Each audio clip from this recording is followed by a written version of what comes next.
I'll be doing a book review on Emily Wilde's Map of the Other Lands. This is book two of this series, and I actually did read the first book already, but that was before I started this book and journal channel. So yeah, there was no book review on that.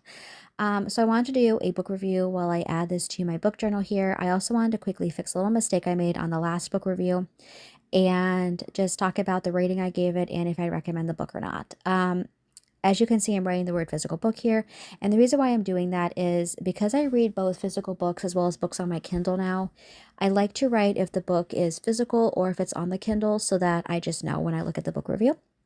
So this book, I will be honest, when you see me write the name of the author here, I did pause because the font on the front of this book, sometimes the fonts can make it difficult to figure out if a letter is one letter or if it's another letter.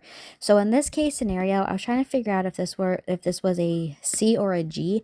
I probably wrote her name incorrectly, and I very much apologize. That's never my intention. But yeah, I'll go back and fix that if I need to. Anyway, but like I said, I couldn't understand it because of the font. So I went ahead and I gave this 4 stars, and let's talk about why. So this book is basically a journal from a woman who studies fairies. She's a college professor and she studies fairies.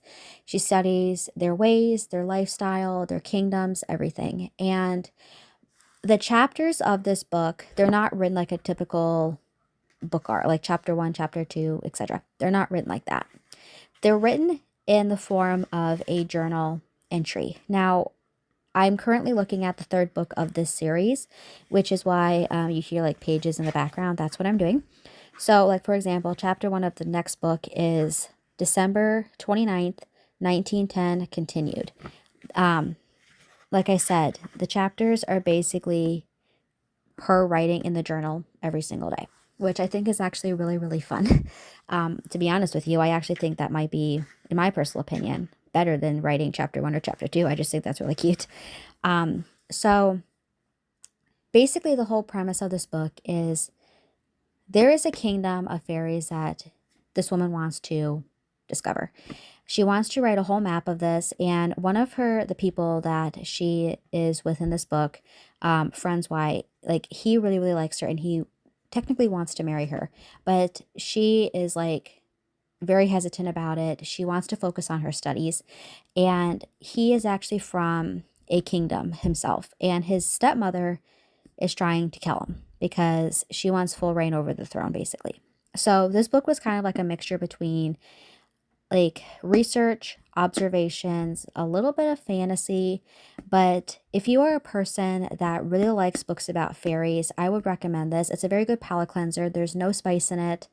Um, there's a few very mild kisses. Now, the language in it is actually not bad at all. There was a few swear words, but it was not bad. I've read books that have I swear the F word in every other paragraph. And I'm not a person that likes to read swear words in general because I just don't think that they're necessary.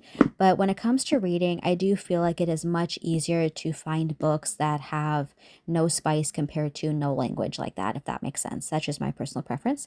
So basically, I ended up really liking this book. However, around the 50 to 60% mark of the book, I actually ended up losing focus on the book. And the reason why I lost focus on the book is because, and I talked about this before, I have another YouTube channel that I started like years before I started this channel here.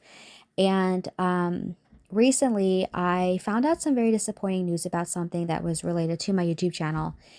And it put me in what you would call a rut. And I just lost focus on the book, and I ended up having to skim the last bit of the book so that I could finish it. I actually contemplated if I wanted to DNF the book, but I chose not to. I chose to just go ahead and keep going, and I'm happy that I did.